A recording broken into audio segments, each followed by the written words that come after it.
All right, before I start taking questions, want to make a statement. One, yesterday was a tough day. I care very much about Andy, and once a Bronco, always a Bronco is something that's important to us, and you know, it was one of the tougher decisions that I had to make. I've never been a fan of making a decision in season, but my goal always when making tough decisions is for my head, my heart, and my gut to align. And once that took place, I felt it was the right decision at that point in time. I'm grateful for the support of Dr. Trump and our institution, and how they've supported me through this process. And you know, but I want to be clear, it was my decision, and I'm excited for our team as we move forward. We have 2 games left. I know we have a lot to play for, but at the end of the day, my job is to do my best to serve these student athletes. And yesterday was a big part of that. So with that, I'll open up to questions. You mentioned you don't like to make these decisions in season. I mean, what prompted this decision now?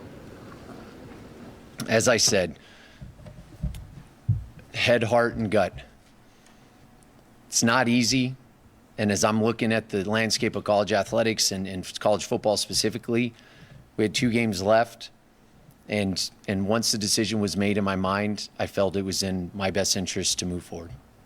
Was this a decision that was made before the kickoff of the New Mexico game or after? The outcome of Saturday did not impact the decision one way or another. In terms of wins and losses on the field, in terms of other stuff in the locker room, or just what were the factors, I guess, that led your gut to think this was the right time? My job is to serve, and I take that very seriously.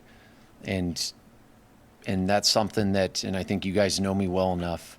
The decision was the decision, and it was something I put a lot of time, effort, and energy into. And as soon as everything aligned in my mind, the decision was made, and we're looking forward to the next step in the process. What exactly needed to align? I'm not going to get into what's going on in terms of some of my feelings and thought processes as I navigate, you know, evaluating a program. I'm always watching. I'm always evaluating the changing of our specifically football, the changing of the landscape.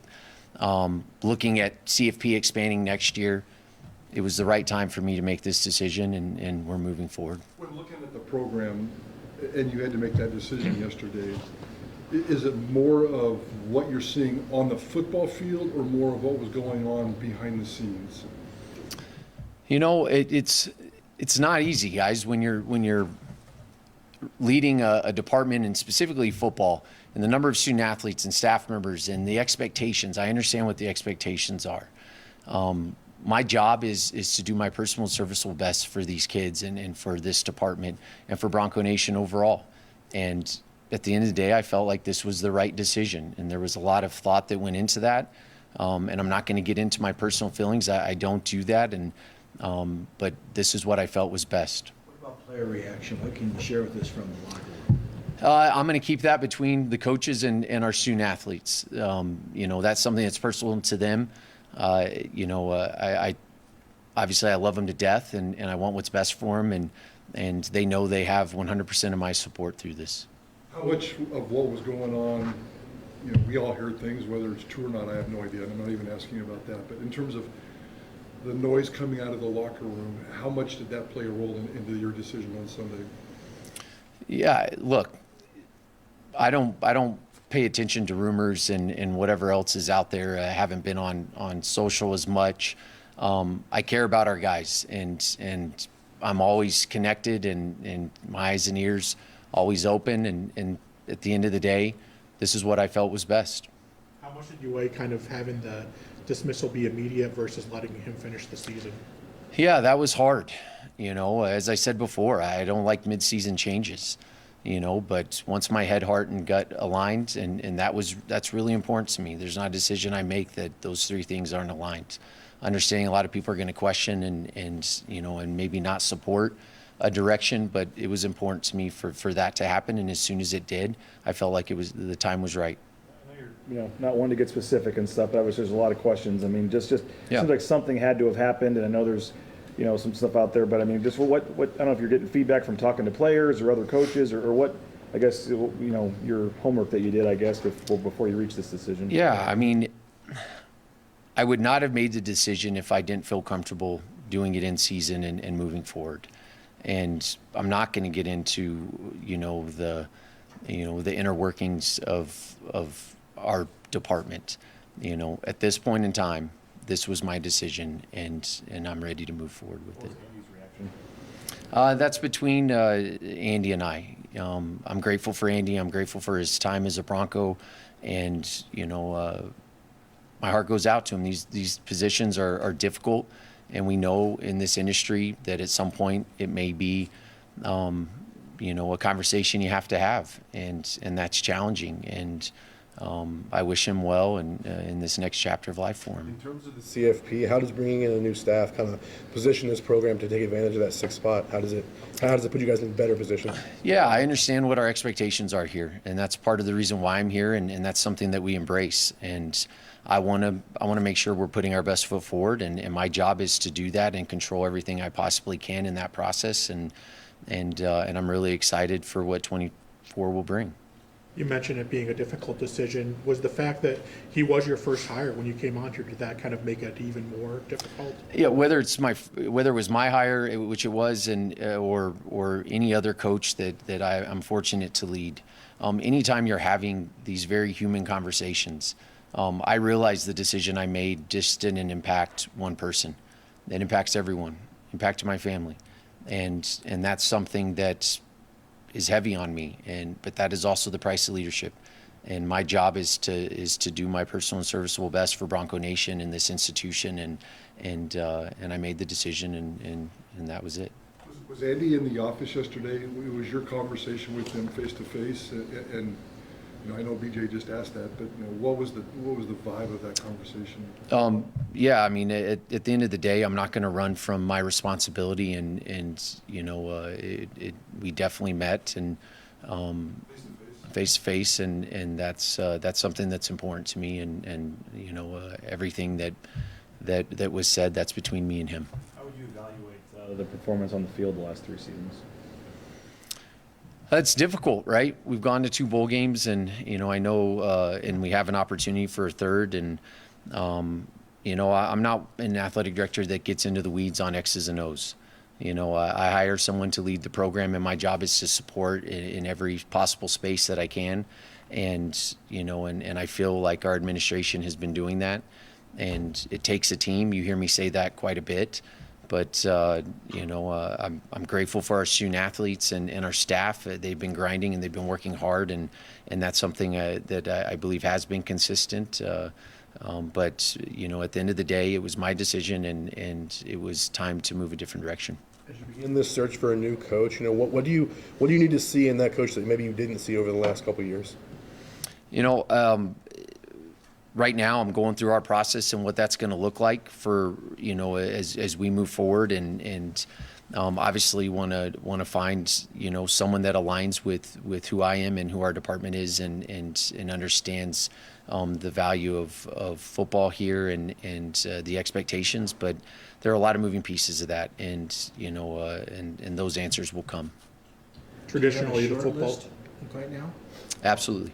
Traditionally, the football coach kind of has had some sort of tie, whether current or past, to Boise State. Is that important to you at all? I mean, obviously you came in as an outsider, and you've kind of embraced the Bronco culture. Just how important is it for someone to have that prior connection, or is that just not something you're worried about? Yeah, is it something you look at? There are a lot of things you look at as you go through a search. I'm not going to say that that's a priority by any means. It's just as important as any other thing that I'm looking at. In terms of experience and recruiting territories and connections. And I mean, there's a lot that goes into these processes. Is that something that is a non-negotiable? Absolutely not. My job is to look under every rock, find the best possible candidates for us to lead these student athletes and to represent Bronco Nation, and I'm committed to that process. With the portal and everything, I mean, what is the timeline? When would you like to have somebody in place? Obviously, as soon as possible. We're navigating early signing period, and with the portal, But, going through these searches before, you don't control everything.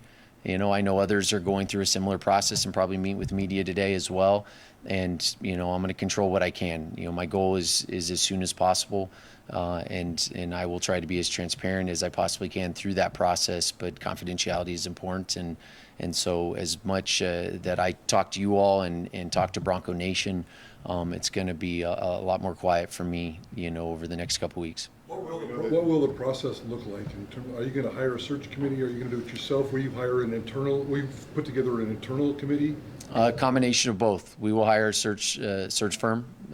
It will be a national search, and then we'll have a committee that will stay internal and will be released at the appropriate time once we make a hire. I've already put that committee together, and can you name those people? Who they are? I will not name them, but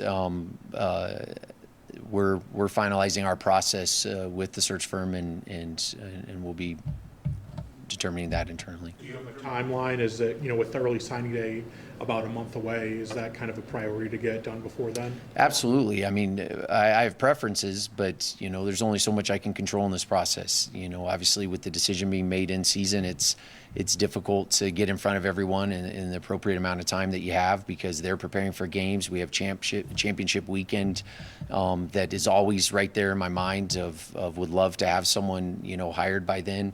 And I firmly believe in our team and Spencer and we have 2 games left, and I fully expect us to be playing in a bowl. And so a lot of our bowl games are early, in the bowl season, and so that's top of mind. So my goal at minimum is to have someone hired by then, and if not sooner. Jeremiah, the last time you had to go through this, you were on campus for barely 7 days, and you had to hire your football coach. How much better prepared do you feel like you are for this time around? Very prepared. I know enough to be dangerous, and that's not, I don't not want to make excuses, guys. At the end of the day, I went through a process, and yes, it was my first week here ever, and so that was challenging to say the least. But I feel much more prepared now, and grateful for our team and our staff and those people that are helping me through this process. You look at the fact that you could potentially owe Andy Avalos up to $3.3 million. I know you're pushing a lot of different capital projects at this moment. So where does that money come from, and what type of hurdle is that, and will it affect how much you can pay the next head football coach here? Will not affect what we can pay the next football coach, and I'm sure the next question will be, what is that? And that will come in due time. Obviously we'll share contracts, et cetera, with you. But I'm not concerned about that. I'm very grateful for our BA team and our donors who are very supportive of us. And, I've said this before, and it's not necessarily how I would set it up, but everything's a priority. And so, could it impact facilities and collective and everything else? Yes, it could, but I have a lot of faith and confidence in our team, and we're going to continue to fundraise at a high level, and that's non-negotiable for me. Not to get a exact number, but how much do you need to be able to attract a quality candidate to be able to raise from where it's been here in the past? That salary pool, and in particular, we all know what Andy's salary was. I mean, do you need to go higher than that initially here to bring in some attractive candidates, or? Time will tell. Obviously, a lot of jobs are opening up, and we're monitoring that and what people are paying. But I think you've seen it from me. We've increased our assistant pool. We're going to continue to fundraise and monetize, and with the sole purpose of investing back into our program and our student athletes. And so it's difficult to say right now, BJ, but it's something that I'm watching, and I understand where we're at in the pecking order. But I also understand that we have an amazing brand and the history and tradition here, and what we're doing overall as a department. I'm extremely excited about what's next. Why Spencer Danielson as the interim? And I know a lot of fans say the defense was the one that maybe has really struggled this year, and they were, maybe thought it would be Bush. But why did you go with Spencer, and will Spencer be a candidate for the full-time position? In terms of Spencer being a candidate, that's a conversation between me and him, and obviously a lot's happened in the last 24 hours, and so there's still a lot of conversations to be had. I can't say enough about Spencer, and his heart and how he leads and serves, and I know that this building believes in him and is committed to that, and so it made sense for me to empower him, and I'm excited to see these next 2 games with him leading. The Transfer portal, 30 days opened yesterday. What specifically is being done and has been done over the last 24 hours to be proactive in working with the transfer portal? Have you assigned certain people to it? Are you keeping a closer eye on it? How are you approaching that? Yeah, we're keeping an eye on it. But look, the reality is, and the way this works, it's very hard to get any commitment from anyone at this point until we hire a coach, right? So that's something that we're monitoring, and really grateful for our recruiting staff and our coaches who are grinding, and they're keeping me in the loop. And yes, there's going to be conversations, and but at the end of the day, I understand that a lot of that will be solved by who we hire and the next steps we take. Is Lou Major still employed by the university? Yes. You mentioned expectations several times. I missed the first part. I apologize. You mentioned expectations several times. Yeah. What's it going to take to get back to the expectations that is expected by the university and the fan base here? And is it realistic to expect that after a down year like this year? How long do you expect that to take to come back? I think you know me well enough. It's very realistic. I'm bullish on who we are and where we're headed, and that has not changed. And so I don't feel we're far off. Now I'm biased in that assessment, but I see the work being done. I see the commitment that we have. I see the investments that we're making. I see Bronco Nation show up this season when we are struggling and we're having some of our largest crowds ever during what would be an uncomfortable time. And that tells me a lot about who we are, and I'm grateful. That's a big reason why I'm here, and I'm excited to what the future holds. Jeremiah, oftentimes this job is kept within the Bronco brotherhood or the family. Yeah. How will you weigh that going forward? Does the next head coach necessarily have to have a previous history here at Boise State? Does not have to have previous history. At the end of the day, is that of value? Sure.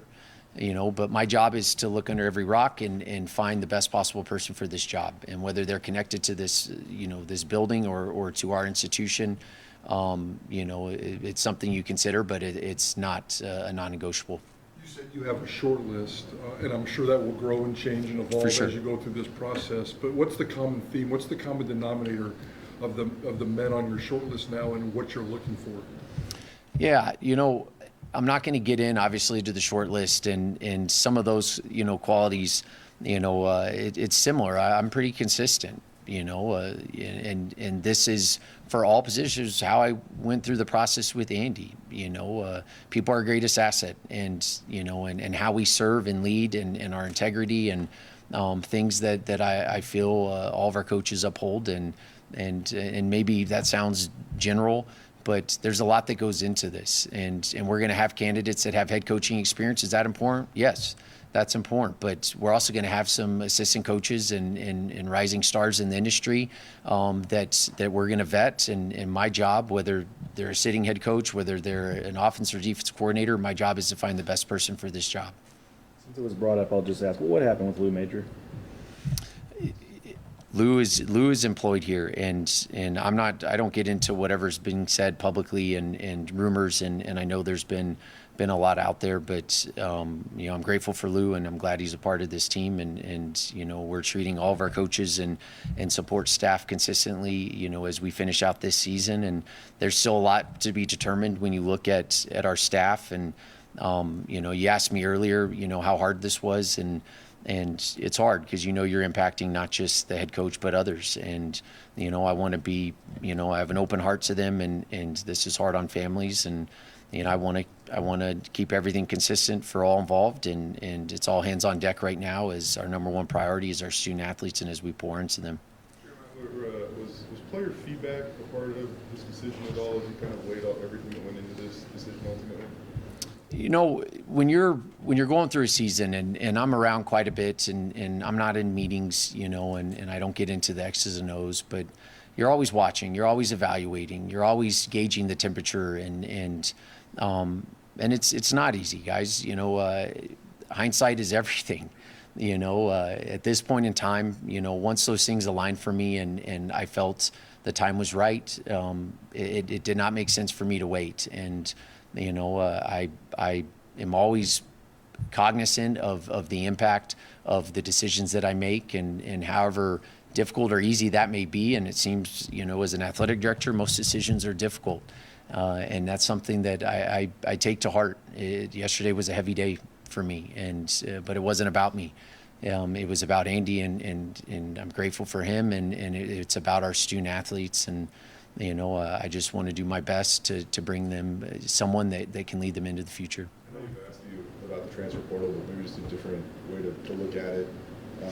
What are you doing to monitor, not necessarily monitor it, but encourage student athletes, especially some of these talented kids you have here, that the future is bright here, that it is sustainable until you do have a head coach in place? Is it just Spencer delivering that message, or how do you make sure that you show the future is Yeah, sustainable? I think as a leader, everyone around you is an extension of you, and and I think that's where there was a lot of comfort in empowering Spencer and his connection to every space within this building, and and I think the message is with him, but it's not just shared by him; it's shared by all. And it's not just the staff, it's not just the support staff, it's not just me, it's also our leadership team in regards to our student athletes that they're committed. And so I don't want him to feel that it's on his shoulders. It takes a team, and I'm a part of that along with many of my teammates, and we're going to do everything we can to help Spencer and this program get through this week. It's 1-0 mentality. With Spencer now in the head coaching seat, that obviously creates a ripple effect. Are you hiring a 10th assistant coach for these last couple of weeks, or will you keep the staff status quo? Yeah, that we are working on that process with compliance to bring someone from off the field, and so someone will be replacing that position that obviously we lost, and then I'll leave the football questions to Spencer. Do you have to incentivize Spencer for being interim head coach as well throughout this? I guess I don't have to, but I will. Spencer, in that role, there's a lot of responsibility that comes with that, and that's something that him and I will talk about. I know you said that you're going to keep the conversations private, but when you did meet with Spencer, I mean, just the opportunity he has. Last time when he was interim, there were no games. The season was Right. just over. For him to have this opportunity to coach a couple games here, still, fighting for a championship, what, I guess, the excitement level there, and for the staff too. I mean, a lot of these guys now don't know what their future is after the next couple of games here. What's that like, I guess, for them at this point? I think it's hard, right? The relationships that they have and the impact it has at home and within their own homes and how it's impacting staff in general and student athletes. And so I think there's a balance. You hear us talk about that what's next mentality, and we don't say it as it's not a marketing theme or ploy. I mean, as leaders and as leader of in this building, young men, we have to think that way. And so I was grateful for Spencer accepting those responsibilities, and I think he has a tremendous opportunity ahead of him, and I can't say enough about Spencer. I think very highly of him, and one day he's going to make an unbelievable head coach, and I believe he's the right person to lead us through the end of the season. Last time you kind of were going through this process, you almost had to sell the winning tradition here at Boise State as maybe the number one thing. Yeah. While facilities were still it was almost just a promise. How much will it help you now that some of that stuff has actually been put in motion as you try to attract a candidate to come here? I would hope it helps us. I can't say enough about our fan base. I mean, Bronco Nation has been elite, and when you get to a place and it's a struggle to sell tickets and the level of support, and that was all low-hanging fruit for us, but I can't do it alone, and they've stepped up, and when you look at our team, and I believe a lot of the things that we've done are being played out in action. The things when I first got here that was more of a vision and in a defined direction, we now have lived that out in action, and I think that will say a lot to those that are interested in this role, and I think it sets up for us to get the best possible person for this job. I think I asked you this, back when we did the radio thing a couple weeks ago, but when you got here, I mean, you had to make a pretty quick hire. I mean, how much was the candidate pool already narrowed down and handed to you at that point, and how excited, I guess, are you to be starting from scratch here? Yeah, I'm extremely excited to start from scratch, to actually go through a full process, and I've been a part of a number of searches, and that was challenging. I think I told you when I arrived, my first day in Idaho ever, was when I landed that Sunday. I did my first press conference ever that Monday, and I interviewed a coach that Monday afternoon. It went very quickly. You know, there was somewhat of a short list, but it was important to me to go out and do my best at that point in time, navigating COVID and other things, to try to find the best possible person for this job. And, you know, this is a much different situation. You know, even though I'm still a first-time AD, I'm not a new AD anymore. And so I'm really excited and looking forward to the opportunity to connect with people in our industry and to hire the best possible person for this. All right, thank you all.